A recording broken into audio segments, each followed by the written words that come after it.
Hey everyone, and welcome back for another deep dive. You know those ads for hair growth, gummies, and supplements and special foods, promising thicker, healthier hair? Well, today we're going to find out what's really possible. We'll be diving into the research on all sorts of things, from supplements to diet to natural ingredients, and see what the science actually says. I'm excited to dig into this. It's a topic that so many people are curious about, and there's a lot of information and misinformation out there. Exactly. Yeah. So we wanted to take a really evidence-based approach to this topic and really look at what the clinical studies tell us. And we found some really fascinating research to guide our conversation. Yeah, absolutely. To kick things off, we have a comprehensive review from 2022 by Drake and their team. They analyzed 30 different studies on supplements and diet for hair loss. But here's the catch. They only included people without any pre-existing nutritional deficiencies. What's interesting about that detail? Well, it means the researchers were trying to isolate the effects of these interventions, meaning could these things actually make a difference even when someone wasn't deficient in those key nutrients? It's a really important distinction. Yeah, that's a good point. So basically, they wanted to see if these supplements and diets could give people an extra boost, even if they were already getting the nutrients they needed theoretically. Precisely. Makes you wonder if it's more about specific ingredients or compounds rather than just addressing a basic deficiency. It definitely raises some interesting questions. So what did this review uncover? Did they find any supplements that actually showed promise for hair growth? Some did Viviscal, Norcrin, Nutrafol. These were just a few that popped up. I've definitely heard of those. Yeah, they're pretty popular. But the quality of the evidence for each supplement varied a lot. Some had really strong research backing them up, while others had pretty weak support. So it's not like a blanket endorsement for all supplements. It really depends on the specific product and the research behind it. Exactly. You have to look at each one individually. And I know we'll dive deeper into specific supplements later on, but I'm curious about the ones you mentioned, like Viviscal, for example. What is it and how does it work? So Viviscal is a blend of marine-sourced proteins, lipids, and these things called glycosaminoglycans. Say that again? Glycosaminoglycans. They're basically components found in marine life, like fish and shellfish. So basically ocean-powered hair growth. I like it. Yeah. But does it actually work? Well, there's a good summary of research from 2015 by Hornfelt and their colleagues. They looked at a bunch of studies and expert opinions on Viviscal, and they concluded that the initial findings were pretty promising. Promising meaning like it might actually help with hair growth. Yeah, exactly. But they also emphasized that more detailed analysis was needed to really understand the specific mechanisms at play and to confirm those initial results. So kind of a wait-and-see approach for now, but at least there's some potential there. Absolutely. There's definitely a need for more research, but it's an intriguing starting point. Okay, so we've talked about Viviscal. Now what about Nutrafol? That's another one that's become quite popular. I see ads for it everywhere. Oh yeah, Nutrafol is definitely having a moment. And there's some research to back up its popularity. A 2023 study by Feldman and their team compared Nutrafol's effectiveness to other treatments for androgenetic alopecia. Androgenetic alopecia. That sounds pretty intense.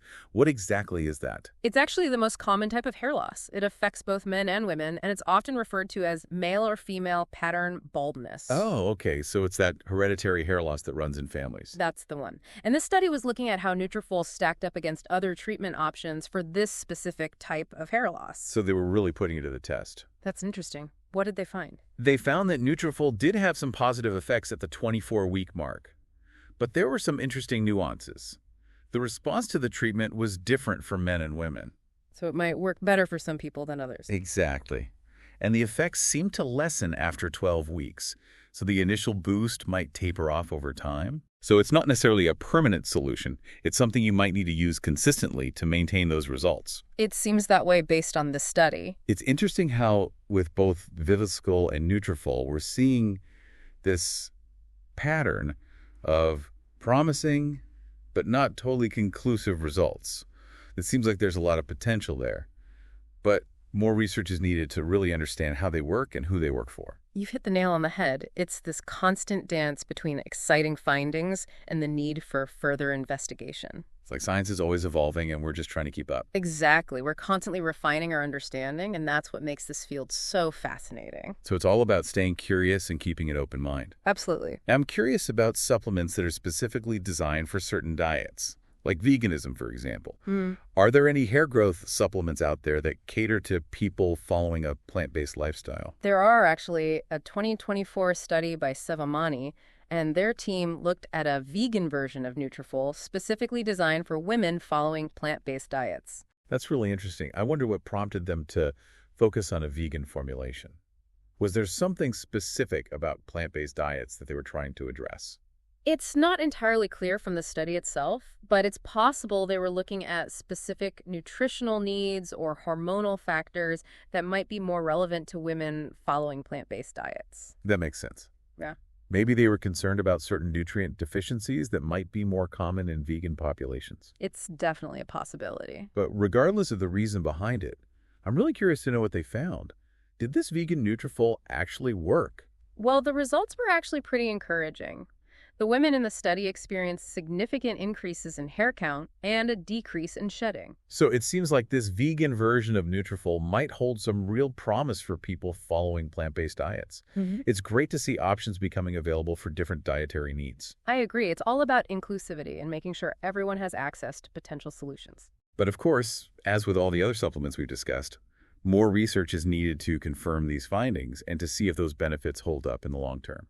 Absolutely. We can't draw any definitive conclusions from one study, but it's certainly a positive step in the right direction. Okay, so we've talked about these comprehensive reviews and Yeah. some specific supplements like Viviscol and Nutrafol. Now, I want to shift gears a bit and talk about something I found really interesting in my research. It's a study on a gummy supplement for hair growth. A gummy. Now, that's something I haven't heard of before. I know, right? It's not exactly what you'd expect when you think of hair growth supplements, Yeah. but I guess it makes sense. It's a fun and easy way to get your daily dose. I suppose so. What kind of gummy was it? Well, this is a 2024 case series by Douglas and their team. They followed 3 women with female pattern hair loss and something called telogen effluvium. Telogen effluvium. It's basically a type of hair loss that's often triggered by stress or illness. Essentially, it disrupts the normal hair growth cycle, pushing more hairs into a shedding phase. Oh, wow. So even stress can contribute to hair loss. That's Yeah. crazy. It is. It highlights how interconnected our bodies are and how even psychological factors can have a real impact on our physical health. Makes you think about the importance of stress management. It definitely does. But back to the gummies, what were they made of? These gummies contained a blend of interesting ingredients, including NAD, pumpkin seed extract, taurine, and a few others. Interesting. What happened? Did they see any improvements? They did. All 3 women in the study reported improvements in hair density and reduced shedding after a few months of taking the gummy daily. That's promising. But I have to ask, the sample size was only 3 women, right? You're right. It was a very small study, which means we have to be cautious about drawing any firm conclusions from these findings. Exactly. Case series like this can provide interesting insights and serve as a starting point, but they're not enough to make any definitive statements about the effectiveness of the gummy. So the jury's still out on that one. Yeah. But it's definitely something to keep an eye on. Maybe future research with larger sample sizes will shed more light on its potential. I'm sure we'll see more research on this in the years to come. Okay, so we've covered supplements from comprehensive reviews to specific products and even gummies. But what about diet and nutrition? Does what we eat really play a role in hair health? It's a question that a lot of people have, and you'd think that diet would be a key factor, but the research on specific dietary interventions for hair loss is actually a bit murky. It's not as clear-cut as you might imagine. Really? So all those articles you see online about the best foods for hair growth, are they just hype? Not necessarily. It's more that the scientific evidence hasn't quite caught up with those popular beliefs. While many experts agree that nutrition is important for hair health, there's still a lot of debate about which specific dietary components or patterns truly make a difference. So it's not as simple as just eating a certain food and expecting your hair to magically grow. Unfortunately not. There's a lot more to it than that. It seems like there's still a lot we don't know about the specific links between diet and hair growth. Exactly. There's definitely a need for more research in this area to tease apart those nuances. It's like this big puzzle with a lot of missing pieces. That's a great way to put it. We're still figuring out how all the pieces fit together. But even though we don't have all the answers yet, I think it's safe to say that a healthy, balanced diet is generally a good thing for overall health, and that probably includes hair health. I would agree with that. It's about creating a foundation for optimal wellness, and that includes nourishing your body with nutrient-rich foods. Okay, so we've got supplements and we've got